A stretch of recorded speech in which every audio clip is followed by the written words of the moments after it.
கும்பகோணத்தில் சார் ஆட்சியில் அலுவலகத்தில் இலவச வீட்டுமனை பட்டா கேட்டு 300க்கும் மேற்பட்டோர் குவிந்ததால் பரபரப்பு ஏற்பட்டது.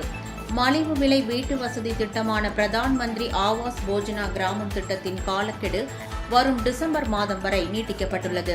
இதையடுத்து இத்திட்டத்தின் கீழ் வீடு கட்ட ஏராளமானோர் விண்ணப்பித்து வருகின்றனர்.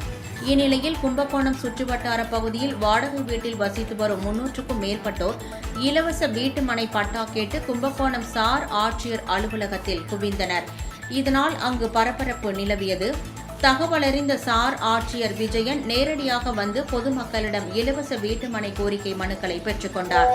பின்னர் செய்தியாளர்களிடம் பேசிய அவர், ஏற்கனவே நூற்றுக்கணக்கானோர் இலவச வீட்டுமனை கேட்டு விண்ணப்பித்துள்ளதாகவும் இதுகுறித்து மாவட்ட ஆட்சியரின் கவனத்திற்கு கொண்டு செல்லப்பட்டு உரிய நடவடிக்கை எடுக்கப்படும் என்றும் கூறினார்.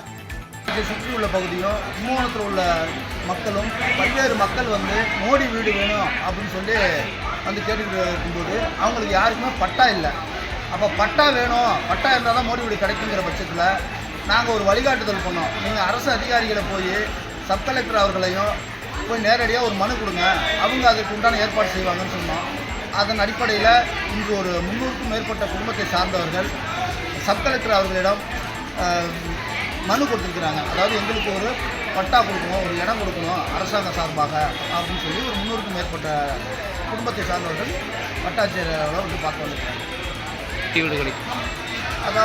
அதாவது நீங்கள் மனு வாங்கிட்டா சப் கலெக்டர் அவங்க வந்து இதன் அடிப்படையில் நாங்கள் வந்து கலெக்டரு அவங்கள்ட்டலாம் கலந்தாய்வு செய்து அதுக்கு ஒரு முடிவு நல்ல முடிவாக சொல்லணும் அப்படின்னு சொல்லியிருக்கிறாங்க.